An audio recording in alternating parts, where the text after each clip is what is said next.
Hi guys, শুরু করছি আবার একটা নতুন ভিডিও নিয়ে তোমাদের কাছে চলে এসেছি। গুড মর্নিং সকলকে। তো আমার ডেলি রুটিন শুরু হয়ে গেছে। সকালে ঘুম থেকে উঠে গেছি, উঠে গিয়ে এবার সমস্ত জানলা দরজা খোলার দায়িত্ব আমার। তো সেগুলো আমি আগে খুলে নিয়ে তারপরে স্নান করে এসে তোমাদের সাথে কথা বলছি।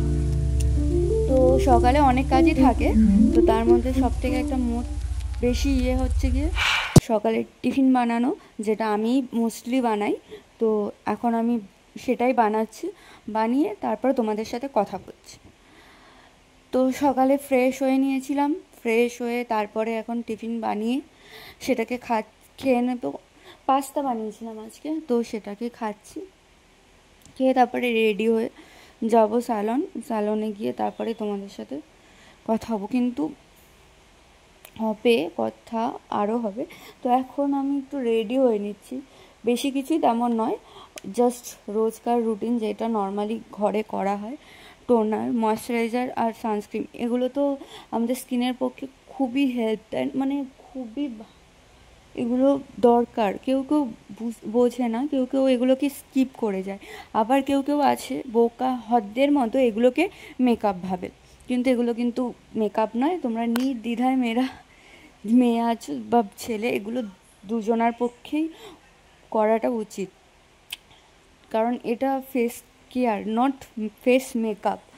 তো যেমনি আমাদের শরীরের আমরা খেয়াল রাখি, তেমনি আমাদের স্কিনেরও খেয়াল রাখতে হয়, যেটা কেউ কেউ ভুলে যায়। ঠিক আছে, সবাই ভাবে হয়তো ফর্সা হওয়ার জন্য ক্রিম মাখতে হয়, কিন্তু সব ব্যাপারটা গিয়ে সেই ফর্সার জায়গায় আটকায় না। কিছু কিছু জিনিস নিজের ভালোর জন্য, ভালো রাখার জন্যও করতে হয়, যেমনি স্কিন কেয়ারটা। তো এখন আমি স্কিন কেয়ার করে নিয়েছি, তো পুরো রেডিও হয়ে গেছি, রেডি হয়ে এখনই বেরিয়ে যাব। তো বোনকে তাই বলছিলাম যে জিনিসগুলো একটু আমার হাতের কাছে এগিয়ে দিতে, কারণ আমি খুব কনফিউজড একটা মেয়ে, সব কিছু ভুলে যাই। তো এখন রেডি হয়ে বেরিয়ে যাব স্যালনে আমি খুলবো, তাই দেখি কেউ যদি এসে থাকে তো ভালো হবে, দুজনে মিলে তাড়াতাড়ি করে হয়ে যায় আর কি। তো স্যালনে এসে দেখলাম যে কেউ আসেনি এতক্ষণ পর্যন্ত। তো যাই হোক, পেপার দিয়ে গেছে, পেপারটা তুলে নিলাম। এখন স্যালনটা খুলবো, স্যালন খুলে তারপরে তোমাদের সাথে কথা হচ্ছে। আর এই যে স্যালন খুলে না একটা মানে ঘুরিয়ে ওটাকে কী বলে ঠিক জানি না আমি, কিন্তু ওটাকে ঘুরিয়ে খুলতে হয়। রোজ খুলতে মানে মাঝে মাঝে খুব হাতে ব্যথা হয়ে যায়, ওটাই ঘুরিয়ে খুব কষ্ট হয়ে যায়। তো যাই হোক, স্যালন তো খুলতে হবে। তো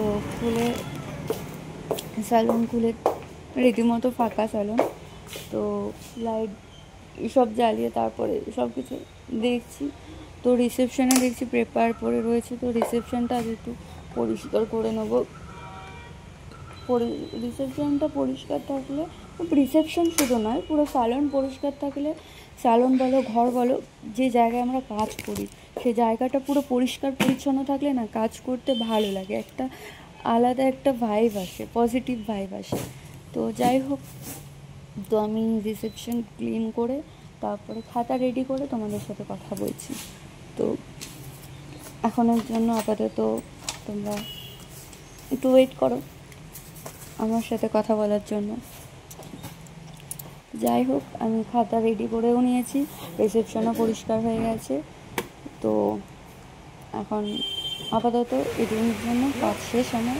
এরপরে সঞ্জুদি চলে এসছে, তো হাই হ্যালোর পর্বটা শেষ করে তারপরে সঞ্জুদি নিজের কাজে লেগে যাবে, নিজের রোজকার কাজ, যেটা ঝাড়ু পোছা করে নিলে স্যালন পুরো পরিষ্কার ঝাঁকাঝাক হয়ে গেল।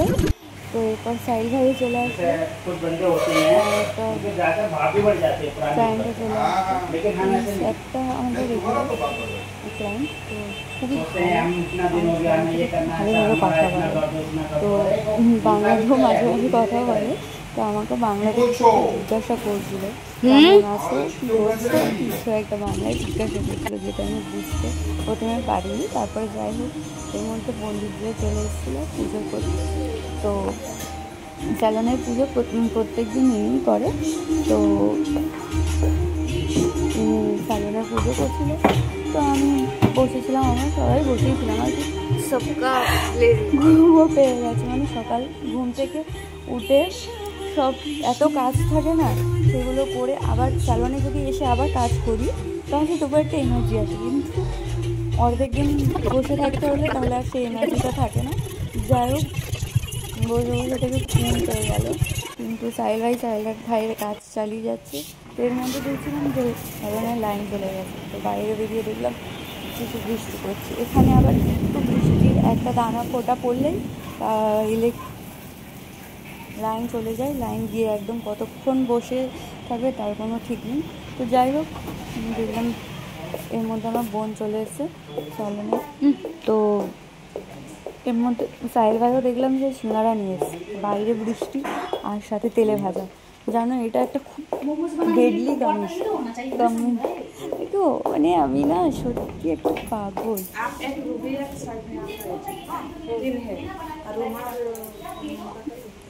দৌড়ে দৌড়ে যাচ্ছিলাম সিঙ্গারাটা খেতে, কিন্তু যাই হোক তারপরে সঞ্জুদি বললো সিঙ্গারা এক একজনের। সিঙ্গারা খুব আমি একটা খাই না, কিন্তু আজকে অনেকবারই খেয়ে এটা আমার সিঙ্গারা প্রথম। এরপরে দেখতে পাবে আরও যে আমি এত সিঙ্গারা খাওয়ার পরে রাতে এর ইয়েটা বার করবো আর কি, ক্যালোরিটা। সিঙ্গারাটা আমি বলছি না তোমরাও খাও, কারণ একদমই হেলদি খাবার নয় আমাদের স্কিনের পক্ষে বলো, আমাদের শরীরের পক্ষে বলো, একদমই হেলদি খাবার নয়। তাও মাঝে মাঝে তো ইচ্ছে তো করে, ইচ্ছেকে আর কি বলতে পারি বলো। যাই হোক, বাইরে বৃষ্টি পড়ছিল, বাইরে বৃষ্টিতে খুব জোরে বৃষ্টি পড়ছিল, এতটা জোরে বৃষ্টি পড়ছিল। তো বৃষ্টি দেখতে দেখতে কিছু তেল ভাজা খাওয়ার না মজাটা আলাদা হয়। আমার মোস্টলি ভালো লাগে যে বৃষ্টিতে কিছু খেতে। তো আমিও খাচ্ছিলাম, এদিকে রুবিও জিজ্ঞাসা করলাম ও কি খাচ্ছে, ও বললো ও সিঙ্গারা খাচ্ছে। তো সবাই খাওয়া হয়ে গেছিলো, আমার আর আমার বোনেরই বাকি ছিল, তো ও খেয়ে নিয়েছে। তো যাই হোক, এখন আমরা সিঙ্গারা খেতে খেতে একটু গল্প করি, তারপরে আবার পরে কথা হবে তোমাদের সাথে। এখন আমরা খাই। খুব বৃষ্টি পড়ছিল বাইরে, মানে এতটা বৃষ্টি পড়ছিল ওই জন্য স্যালনও পুরো ফাঁকাই ছিল, অতটাই ক্লায়েন্ট ছিল না। তো যাই হোক, এখানে আমার বোন আবার বলছিল যে ও নাকি আমাদের যে রুম আছে মানে সোফার নিচে অনেক বড় একটা সাপের খোলস পেয়েছে, তো পায়ে নাকি আটকে গেছিলো ওটা। তো ওটাই আমাকে বলছিল। তো সত্যি কথা বলতে এই জিনিসটা আমার সবচেয়ে ভয় লাগে, সাপ। আমার মাকেও হয়তো আমি এতটা ভয় পাই না যতটা আমি সাপকে ভয় পাই। যাই হোক, আর এখানটা বোনের গল্প শুনে সবাই কেমন লাগছে, সবাই কেমন উপভোগ করছে। এখানে সবাই সবার মূল্যবান বক্তব্য পেশ করলো যে বৃষ্টিতে কি আর করার আছে, বৃষ্টিতে খাও দাও, বৃষ্টি মানে খাওয়া দাও। যাই হোক, আমরা সবাই একটু গল্প করছিলাম, গল্প করে দুপুরে খাবারের টাইম হয়ে গেছে, করতে করতে দুপুরের খাবার টাইম হয়ে গেল। তো আমি আজকে বেশি কিছু রান্না হয়নি বাড়িতে, বোন আজকে বেশি কিছু রান্না করেনি, ভাত করেছিল আর ডাল, বেগুন ভাজা আর একটা স্যালাড।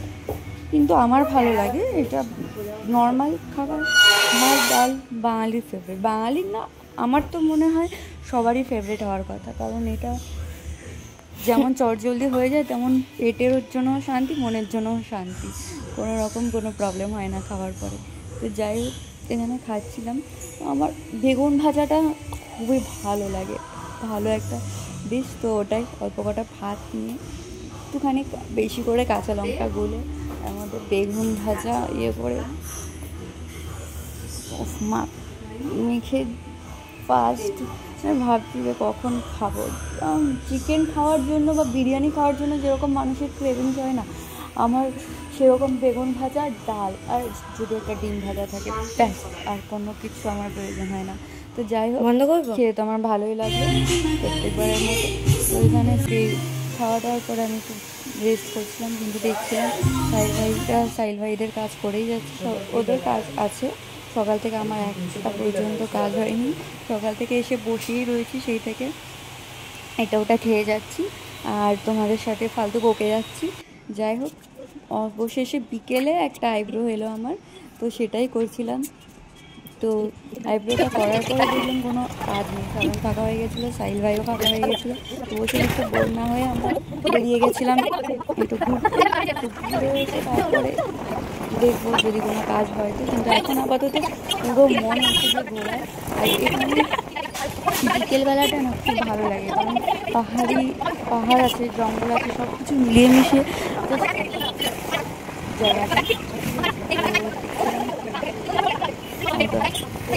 সাই ভাইকেও বলছিলাম যে এখানে একটা জায়গা না ভালো আর কি, সিঙ্গারা চপ, তারপরে আরও অনেক কিছু লঙ্কার চপ এখানে, মানে একটা লঙ্কার চপ পাওয়া যায়, ওটা খুব ভালো হয়, টেস্ট হয়। ওটাই বলছি, আমার এখানে সিঙ্গারাটাও একটু অন্যরকম, অন্যভাবে বানায় আর কি। তো তোমরা দেখতে পাবে এরপরে কীরকমভাবে বানায়। সিঙ্গারাটা যেরকম বানায় সেরকমই আলু দিয়ে দিয়ে বানায়, কিন্তু তারপরে সিঙ্গারাটা টুকরো টুকরো ছোলা মটরের একটা সবজি দেয়, তার ভিতরে স্যালাড সব কিছু দিয়ে তারপরে রেডি করে আর কি। পাপড়ি দেয়, টক ঝাল মিষ্টি চাটনি, খাট্টা চাটনি, দেখেছো? এই টক মিষ্টি বলছি, আবার খাট্টা চাটনিও বলছি, যাই আমি একটা মানে একটা সত্যি আমি যা খুশি একটা। যাই হোক, এখানে পাপড়ি দিতে ভুলে গেছিলো, তো আমি আবার মনে করিয়ে দিলাম যে পাপড়ি দিন, তো পাপড়ি দিয়ে দিল। তো আমরা এখন সবাই খাচ্ছি। আমি নিয়েছিলাম একটা পকোড়া, একটা বড়া আর একটা সিঙ্গাড়া, আর বোন নিয়েছিল 2টো সিঙ্গাড়া একটা পকোড়া, আর সাহিল ভাই নিয়েছিল 2টো পকোড়া একটা সিঙ্গাড়া একটা পকোড়া। আমাদের ছবি তোলার আগে সাহিল ভাইয়ের পেটে চলে গেছে। তো আমরা খেয়ে দিয়ে স্যালনে এসে দেখছি যে স্যালনে সামনে থেকে একটা বাস যাচ্ছিলো। তারপর রাতে দেখলাম একটা ইনভিটেশন এসেছিলো আমাদের জিমের, একটা জিম ওপেনিংয়ের। সারাদিন আমার একটা লাভই হলো বলো, সারাদিন এত মানে আনহেলদি ফাস্টফুড খেয়ে এবার এসছি জিম করতে। মানে সবাই সকালে করে আর আমি রাতে করতে এসেছি। সারাদিন উল্টোপাল্টা খেয়ে এখন শরীরের কমাবো। যাই হোক, সারাদিন আনহেলদি খাবার খেয়ে অবশেষে এখন হেলদি খাবার, তোমরা দেখতেই পাচ্ছ এত হেলদি খাবার আর হয় না। এখন বাই, গুড নাইট সবাইকে। আর আমার ভিডিওটা যদি ভালো লাগে অবশ্যই লাইক, সাবস্ক্রাইব অ্যান্ড